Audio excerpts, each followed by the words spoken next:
Okay, welcome to topic 4 for Unit 11. And we are going to dive into Table R.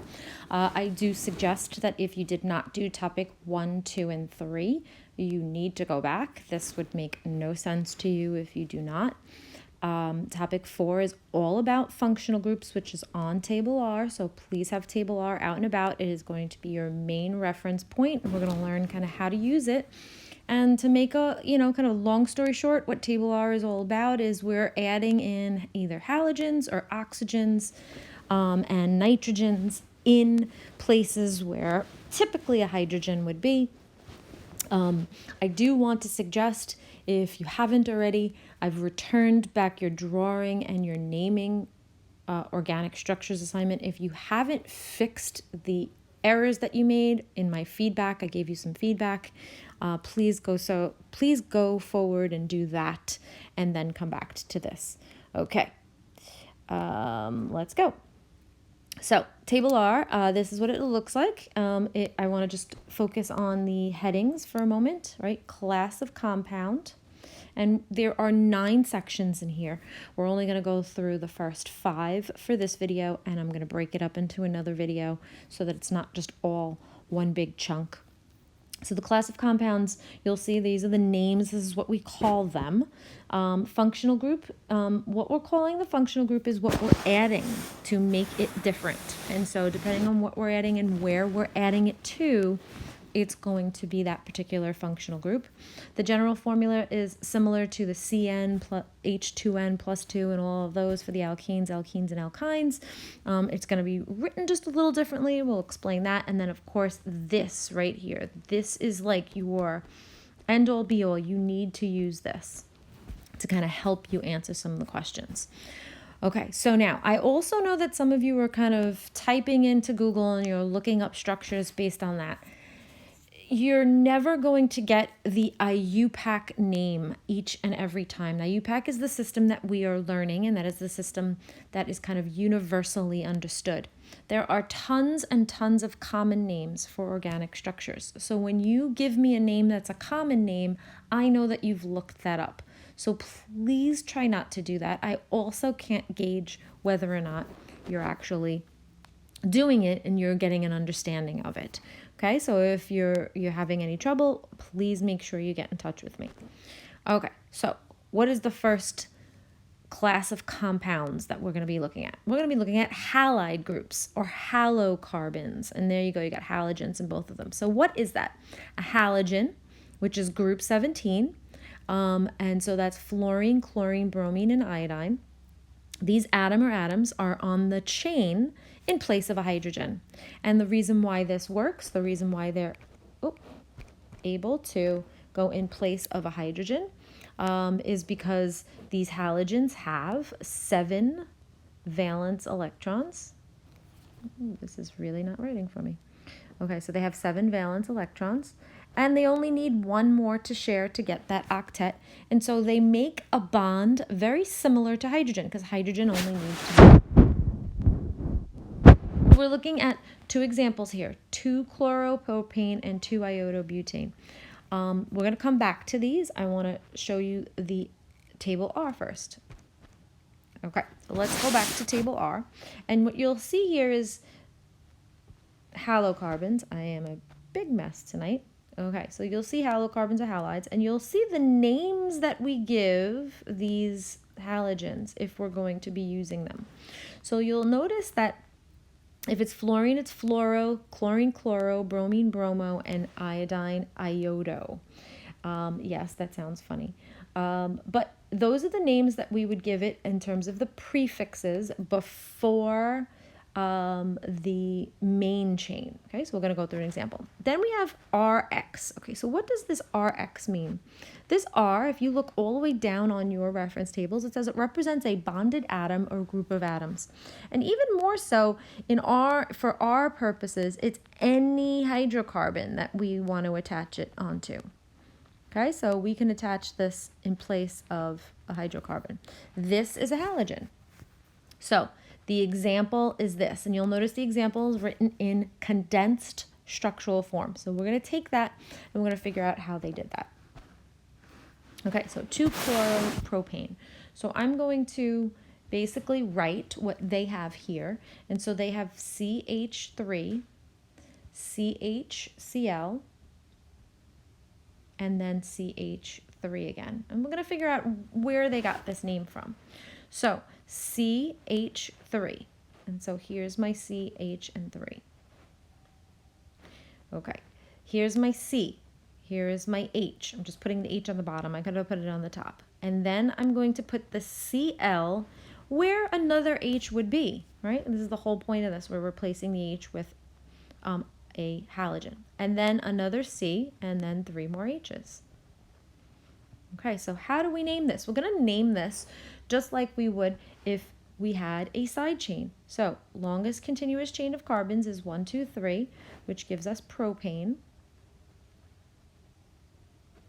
And then 2-chloro. So on carbon 2, look at what we have. So we have a chlorine, and we're going to pull off its prefix off our reference tables, table R, and 2-chloropropane. Okay, it's as simple as that. Let's do 2-iodobutane. So my first thing that I need to put down is butane. So 1, 2, 3, 4. I'm going to now put iodines because it says iodo. So I'm going to put an I right up here. And I'm going to put hydrogens all around. So this is 1, 2, 3. This carbon has 1, 2, 3 bonds, so it needs a fourth. This one is 1, 2, 3, 4. And this one needs one more. Okay. How would we collapse this? Well, this first thing is going to be CH3. This next one would be CHI. This next one would be CH2. And this one would be CH3. Okay, so this is kind of the collapsed version of that as well, if you want to write that in. Okay, let's do some others. What if we have more than one halogen in there? What if we have butane and we have 2,3-difluorobutane? So you'll notice if we have more than one fluorine, more than one halogen, we're going to call it di or tri. And so all those rules apply. So now butane. So 1, 2, 3, 4. On carbon 2, which is right here, I'm going to have a fluoro. On carbon 3, I'm going to have a fluoro. Okay? So now I'm going to, that's 2 fluoros, so that's difluoro. So I'm going to put hydrogen all around to finish these off. Okay. So if I was to collapse this, which you don't have to, it would be CH3, CHF, CHF, CH3. And we typically just put the H first, right? So that we don't get that confused with anything. Okay, 1-chloro, 2,3-dibromopentane. Here we go. Pentane is first. 1, 2, 3, 4, 5. All right, let's take a look. What do we have going on at the front? We have 1-chloro. So on carbon 1. Now it could be any one, whatever direction you want to start in because you are doing the drawing. So I'm going to put it over here because it's so weird for us to do that. But that's still on carbon 1, right? Then on carbon 2 and on carbon 3, I'm going to have a dibromo. So on carbon 2, I'm going to have a bromo. I'm going to put it up here. And then on carbon 3, I'm going to have a bromo. And I'm putting it up there as well. Notice I put one up on the top here and on the bottom here. It doesn't matter as long as it's on that particular carbon. And then your hydrogens. So this needs 1, 2. This just needs 1. This just needs 1. This needs 1, 2. This needs 1, 2, 3. And that's how we would handle 1-chloro, 2,3-dibromopentane. Okay, and these are called halides and halocarbons. So, of course, things can get more complicated. We're giving you the basics. We could add side chains with halocarbons, right? We could add a lot of different things. We're only sticking to 10 carbons. Please understand it goes past 10 carbons. It doesn't just stay 10 carbons. Okay, next. Alcohols. So alcohols are our next big group. So alcohols, what we do is we notice that alcohols have an OH group attached to it. So this is what's important about alcohols. So you see this little OH, notice it's a dash OH, and it's attached to the end carbon if it's a primary alcohol, right, first. It's attached to the middle carbon if it's called a secondary alcohol, and it's tertiary if it's attached to a carbon attached to 3 other carbons. So we're going to get to that. What you want to know, what you want to make sure that you see, is that the general formula for an alcohol is ROH, where R could be any grouping of hydrocarbon. And I know you're saying, wait a minute, we learned OHs. OHs were bases, right? You're absolutely right. But that is a different OH than what we have here. Bases were metals attached to hydroxides. And even though this is an OH group, because it's not attached to a metal, it's not a base. It doesn't behave in the same way, right, as an Arrhenius base. Okay, so we're still on the lookout for an OH though, but not a base. This is an alcohol. All right, so small alcohols are polar. So if we have small ones like methanol and ethanol, right, small numbers of carbons, it's going to tend to be polar and they'll dissolve in water. So alcohol dissolves in water. Yes, all right, we know that. Some, of course, not all do. All right, how do we name these particular structures? So what we do, and you'll notice I tried to make this so that it made some sense. You're going to first find the position of the OH, and you're going to give it a number, 1, 2, 3, what number on the carbon is it? Then you're going to give me a prefix for the number of carbons, and then you're going to chop off that E, and you're going to end it in OL.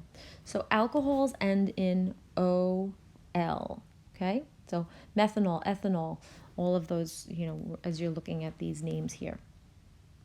All right, so let's look at what is on the table. So what's on the table is this dash OH, right? Because that's what we call the functional group. Excuse me for a second here. That's what we call the functional group. And you'll notice ROH, this is any grouping of hydrocarbon with an OH.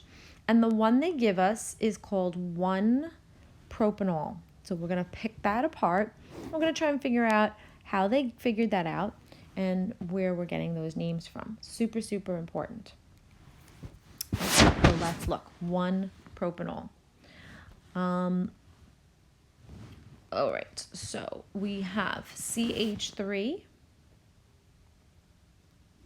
CH2, CH2, OH. Okay, so that's what the reference table says. So we're going to need to pull that off.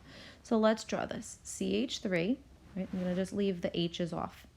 CH2, CH2, and then at the end there's an OH. All right, now here's the thing. The O and the H, right? So oxygens will always make 2 bonds.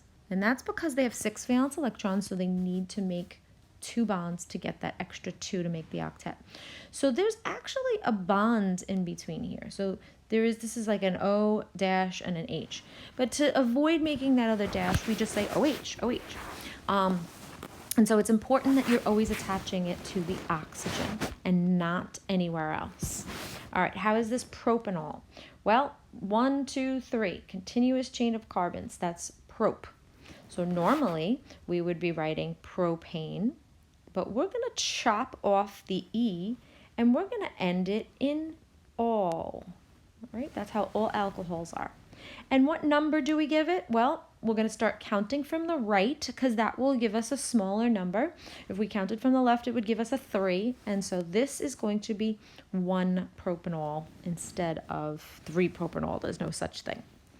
Okay, that's how we handle what's on the reference table. Now, let's look at some other alcohols. Ethanol. So let's see if we can draw it, and then we'll put in the condensed formula. So eth, and it's ethane. So 1, 2, we got our 2 carbons. They're singly bonded because of the ane part. And it's an all. So here's the thing. For ethanol, because there's only 2 carbons, I actually don't need a number. Okay, only the first two, meth and eth, don't need a number, but if you want, you can put a number. And so plop on an OH here and put it over there. Now, could I have put it on this carbon, this side, this side, this side? Of course, I could have put it anywhere because it still would have been 1 no matter what. And I then have to make sure I put in my hydrogens. Okay, please understand there's hydrogens on the ends of those lines. It's the only element that you can at the end of a line. Okay, so how do we collapse this? This is CH3, CH2, and then OH. Okay, all right. What if we have two OHs? What do we call that? Well, you're seeing the name right here. We call it a diol. We have 3 of them. They're called a triol. So how do we handle that? And so this particular substance is antifreeze. This is the IUPAC name for antifreeze. If you look it up on Google, it's going to give you a common name called ethylene glycol. And ethylene glycol is what it may be known as, but it's technically not its IUPAC name. You wouldn't use it in research. You wouldn't use it in writing a publication. You wouldn't use it in communicating with other scientists. Okay, so ethanediol. Okay, so here we go. 1, 2 carbons, and there's 2 ols on carbon 1 and carbon 2. So on carbon 1, I'm going to write an OH, and I'm attaching the O, the C to the O. On the other carbon, I'm attaching an OH. So I've got 2 OHs. And then hydrogen, hydrogen, hydrogen, hydrogen. Okay. All right. I'm not going to put in a general formula here. I'm going to come back to that. Okay. And we're going to discuss this whole idea of primary, secondary, and tertiary when we're done. Okay. Let's look at the next examples. 2-propanol.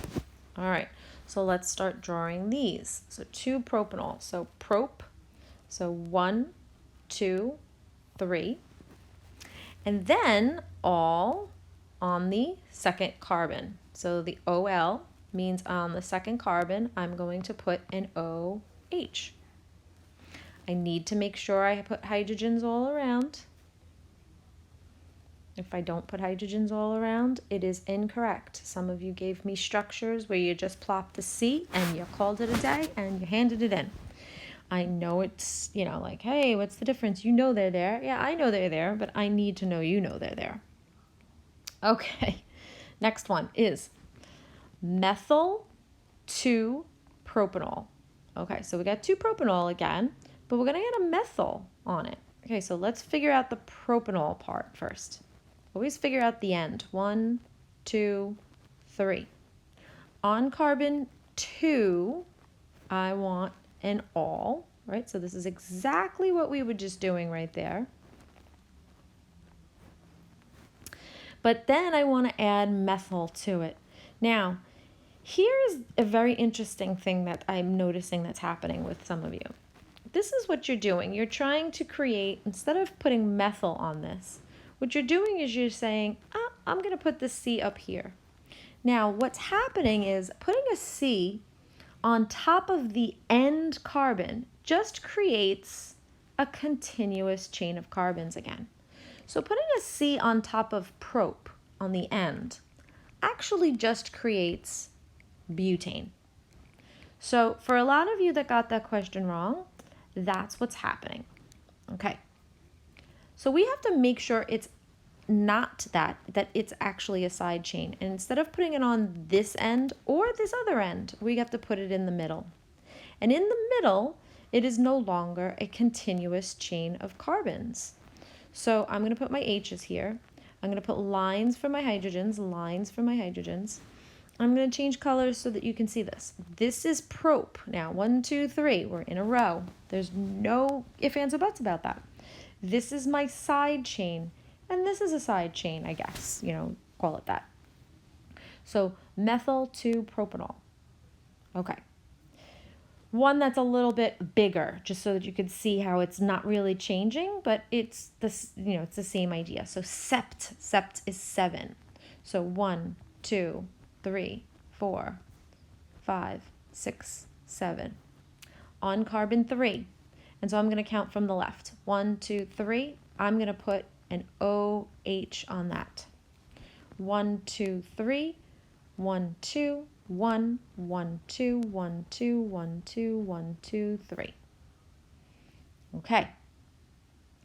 So now, let's discuss, oh, and by the way, this H that's right here is not any way attached to this H, right? Even though I drew them really close, I think a lot of you recognized that you need space when you draw these. But, in real life, these things would be twisting and they wouldn't be really next to each other. Okay, so now let's talk about primary, secondary, and tertiary. So there are no primaries on this page. We're going to come back to that. But we do have tertiaries and secondaries on this page. So a secondary alcohol is an alcohol that is attached to a carbon that's attached to 2 other carbons. Okay, so let's look. Let's see if we could figure this out here.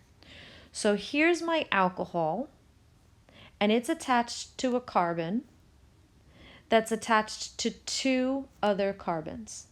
And so we call this a secondary alcohol, right? Let's go over to the first one here. Here's an alcohol that's attached to a carbon that's attached to 2 other carbons. So this is considered a secondary alcohol. All right, tertiary.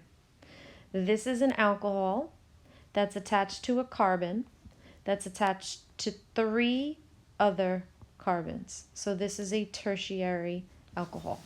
It actually has a common name called tert-butyl. So in the chemistry world, if you say you're going to use tert-butyl alcohol, it's really methyl 2-propanol. Okay, let's move over to the other examples. Oh, we're going back. So this one we wouldn't count. Technically, I guess they're both primary, so we're not really going to put anything there. I said I was going to come back to that, but we're not putting anything there. So let's look at this one. So this is an OH that's attached to a carbon that's just attached to 1 carbon. And so this is considered a primary alcohol. And same thing with this, an alcohol that's attached to a carbon that's attached to just 1 other carbon. And so that's considered primary. So lots of stuff going on there. All right, don't worry too much about primary, secondary, tertiary.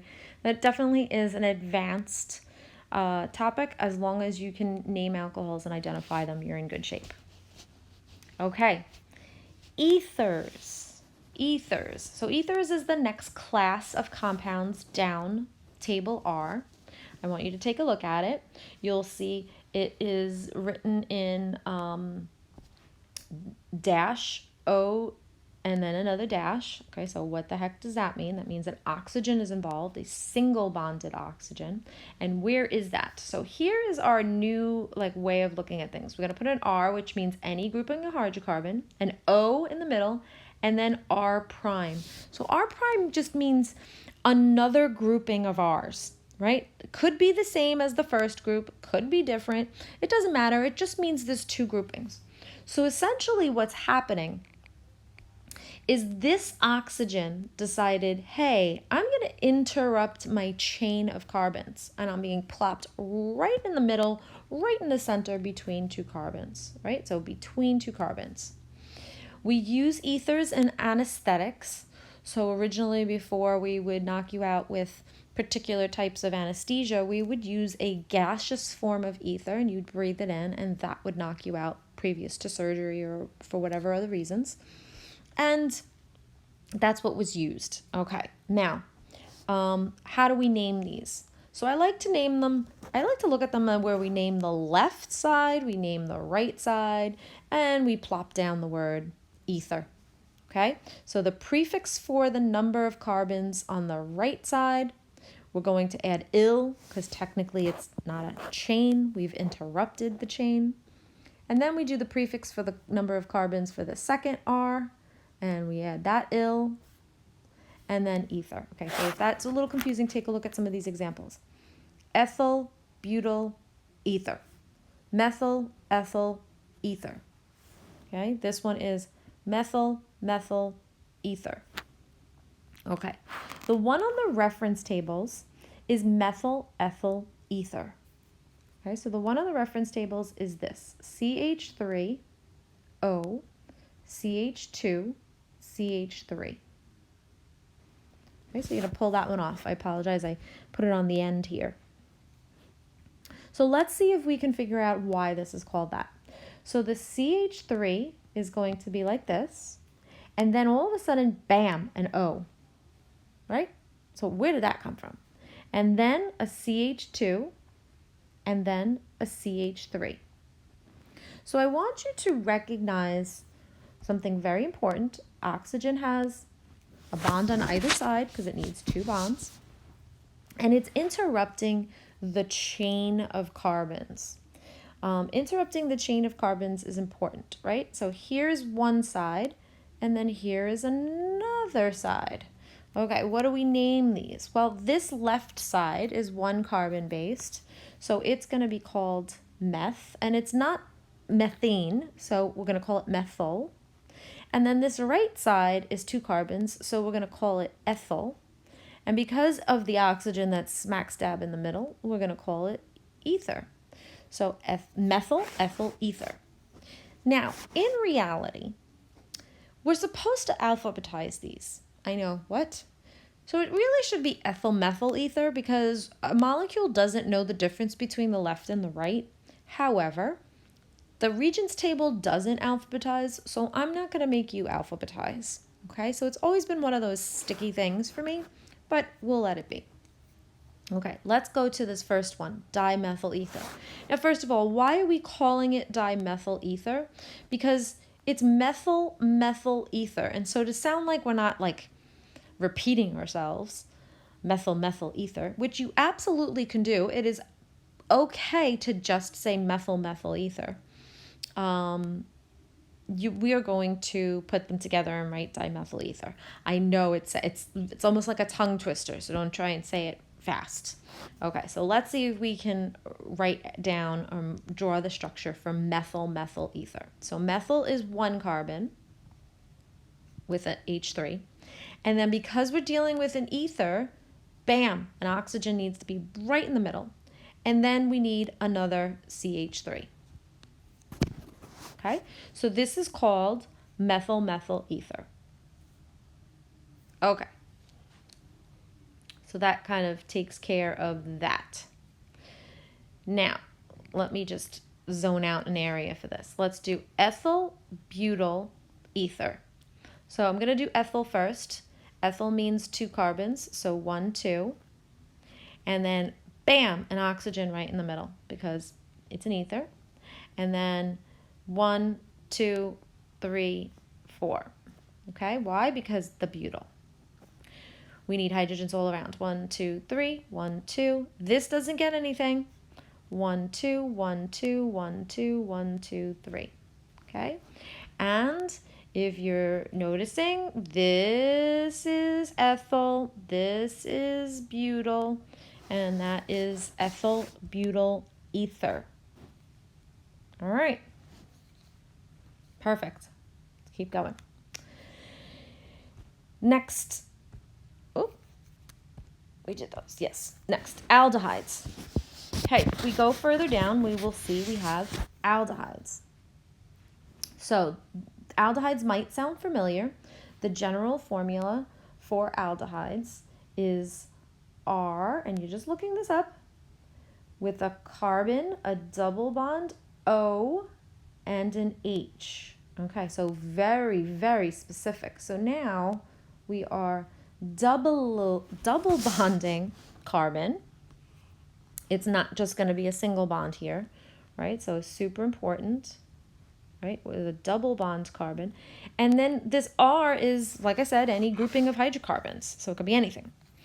So if you notice, we're writing it as double bond O and H. So we have to be careful with how we write it when we're just trying to show this collapsed. We're not going to write RCOH. And the reason why we don't do that is because it'll look like an alcohol, possibly. So we always do R, right? And then we do CHO. when we collapse it. Just to prove that, hey, the H is not attached to the O. It couldn't possibly be. It has to be on the carbon. Okay. So one of the important things about aldehydes is that this CHO group is on the first carbon. Always. Okay? And that's important. You didn't need all that space. I apologize. So it's always on that first carbon. Always, always, always, always. We're going to look more at that in a second.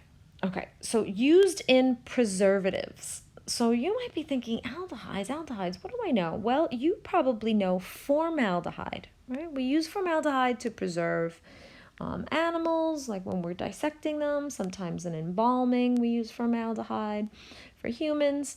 So, formaldehyde is an aldehyde. It's just a common name. It's not an IUPAC name. So how do we name aldehydes? Well, we're going to take the prefix in terms of how many carbons are there, and we're going to change the ending to al. Okay, so super, super, super important. All right, let's look at the table. Let's look at what they have here. So we have aldehydes. Here's my grouping. That's my functional group, right, with my R. There's not much difference between the functional group and the general formula. But then take a look at the example. So you'll notice this group is always at an end. Now, they happen to show it on the right end, but remember, you could also put it on the left end. We don't usually, but it just makes it easier to just see it on the right end. But it could be on the left end. It needs to be at an end. That's what makes an aldehyde an aldehyde, that double bond O and then the H on the carbon is at the end. You'll also notice that the ending is sitting right here in your example, al. If you need the ending for the ethers, they're sitting right there. If you need the ending for the alcohols, it's sitting right there. So the name indicates what it is that you have. All right, so let's look at propanal. All right, so prop, so prop is 1, 2, 3. So 1, 2, 3. And because it's an al, I'm going to follow the aldehyde. So I'm going to follow this, right? So I'm going to put a double bond O at the end and an H. This doesn't mean another C, because remember, we need prop. We need 3 carbons. And then we're going to put 1, 2, 1, 2, 3. Now, why doesn't this end carbon need another hydrogen? Because it is filled. It has 4 bonds all around, right? 2 on the oxygen, 1 on hydrogen, and 1 on the other carbon. So 1, 2, 3. Done. That's propanal. So then what's pentanal? So pentanal is 5 carbons. So 1, 2, 3, 4, 5. And since it's an al, it needs to be at the end. And there you go. Right? So that's pentanal. And we need to fill in our hydrogens. Boom, boom, boom, boom, boom, boom, boom. No hydrogens on the end. And that's it. So you won't really have a lot of variations here because you're just adding on carbons, right? Octanal would be 8 carbons and then the double bond OH at the end. So what are we writing for our note here? So always at the end. And if you notice, because it's always at the end, there's no number. So no number for carbon needed, because it will always be on number 1, because if it's an aldehyde, it will always be at the end. And so you won't ever have to put a number. And I know this is going to be a little confusing. Like, oh my goodness, when do I need a number? When do I not need a number? So here's my tip, because I always get that question right at this point. If your reference tables puts a number in their example, like 2-chloropropane, then you need a number. 1-propanol, then you need a number. If they don't put a number, like methyl ethyl ether, then you don't need a number. Propanal, then you don't need a number. Okay, so that's what you do. You always look back and go, do I need a number? Do I not need a number? You do not need a number. Okay, so what happens if I am, so I'm at the end and I'm an aldehyde.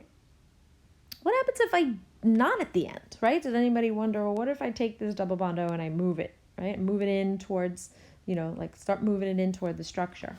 All right, that is no longer an aldehyde. That now is a ketone. All right, a ketone. So a ketone has a general formula, and hopefully you're following along, with an R,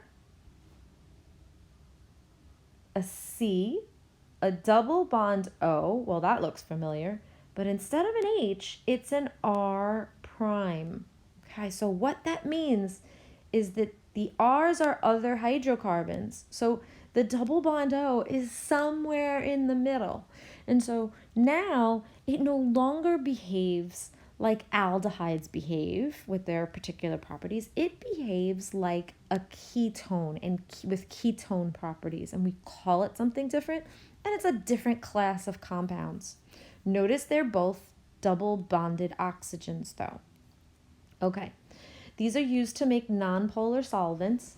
The most popular ketone that you know is acetone. You're kind of seeing it over here, which is nail polish remover. Remember, acetone is not a IUPAC name. That is a common name, which is why you really didn't know about the system, right? You knew acetone. Oh, that's nail polish remover. So we're going to figure out what its real name is.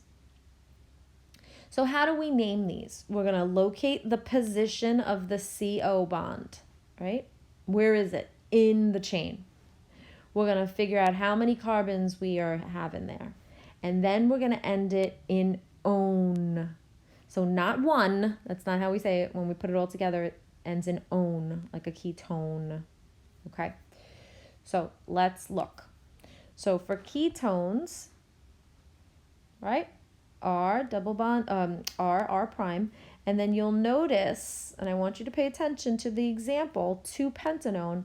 Notice how over here this double bond O is at the end, and now this double bond O is smack dab in somewhere in the middle of the structure. It's not going to be exactly in the middle, so please don't think it's going to be exactly in the middle. It's just somewhere in the middle. Okay, and so we have to make sure we figure out where that is. Okay, so let's look at that example. So 2-pentanone. I apologize. This one is first. Ooh. So this one's first. So pentanone. So pent. So 1, 2, 3, 4, 5. My own means I'm going to do this. I'm going to put a double bond O somewhere in the structure, right? And I'm going to do it on carbon 2. So on carbon 2, I'm going to put a double bond O. Now, could I have put it on this carbon over here? Of course I could have, because technically these can be picked up and flipped like a pancake, turned around. They still are going to be the same. Okay, so let's put in our hydrogens. Hydrogen, hydrogen, hydrogen. We do not need one on this one. Why? 1, 2, 3, 4. There's 4 there. We do need 2 here. Right? Hydrogen, hydrogen, hydrogen, hydrogen, hydrogen, hydrogen. Okay. So that's 2-pentanone. That's what's on your reference tables. The collapsed version of this. I think it's important to see the collapsed version, so we'll spend a moment here. So CH3, all right, that's this. Then you'll see it's, they actually draw it out for you, but you would just write CO. Okay, they drew it out in the collapsed version. Then CH2, then CH2, and then CH3. Okay, next. 2-propanone. So prop, so that's 1, 2, 3.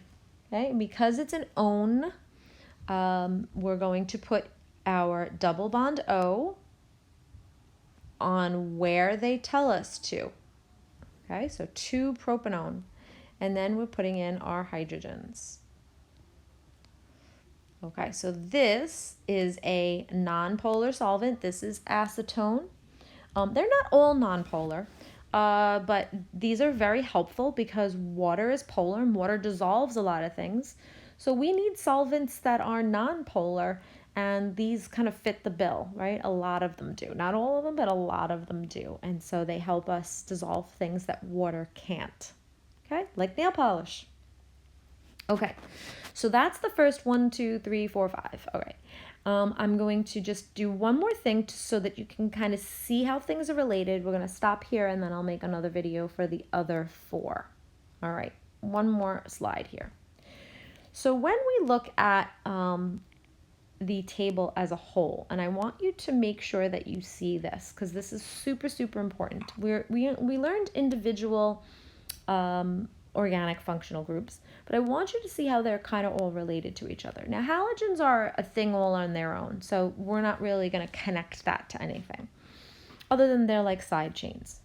But I want you to look at alcohols and ethers together. So I want you to notice how there's one oxygen and there's one oxygen, and it's singly bonded. So there's a single bonded oxygen. If you see that a structure has a single bonded oxygen, then it might fall into one of these 2 categories. Your next job is to look. Do I see an OH, or do I see the oxygen kind of smack dab in the middle? Okay, so this is kind of towards the ending of a structure, and this is smack dab in the middle of the structure. And I say middle, I mean towards the middle. I don't mean exactly the middle, halfway or anything. Okay, so why do I make this a point? Well, if you look at these 2 in particular, these 2 examples that the Regents thought to point out, let's count how many carbons, hydrogens, and oxygens they all have. Okay, so 1, 2, 3. So there's 3 carbons, there's 3, 4, 5, 6, 7, 8 hydrogens, and there's 1 oxygen. Okay, so that's how we make a molecular formula. Remember, what's on here is a condensed structural. What we drew in our examples was a structural, and this is a molecular. Okay, so how many carbons does methyl ethyl ether have? 3. It has 8 hydrogens, so 3, 4, 5, 6, 7, 8, and 1 oxygen. They have the same molecular formula, but they are different structures. So what are they of each other, or what do they have the potential of being of each other? Isomers. So alcohols and ethers can be isomers of each other, and that's a very important thing to kind of see and connect, right? So that you can start grouping things. Your brain is more likely to understand when you can group things together, right? And remember. Even though you don't need to remember any of this, right? This is all reference for you. Okay, so that's one of the good parts of online instruction, right? I know there's a lot of down parts, but that's a positive, right? You have kind of at your disposal a lot of information. Okay, so now what else is interesting about this table? Well, just like alcohols and ethers, we can look at aldehydes and ketones. Now, how are they related? Well, take a look. There's a double bonded oxygen. But this double bonded oxygen is somewhere on the end. Okay, so this is double bonded oxygen. Just one of them. Okay, so it's somewhere on the end. Whereas this double bonded oxygen has been put somewhere in the middle of the structure. Does that sound familiar? Yes. Okay. Now, they didn't choose to show you isomers of these 2. So they are not isomers of each other. So pent and prop just couldn't be possible. But if I had 2 pentanone, I could have made a pentanal, right? And that would have been an isomer. And so they are also isomers of each other if you have the same number of carbons. Okay, so that's how that all connects. Stay tuned for the second part of this, and that will take care of the rest of the chart.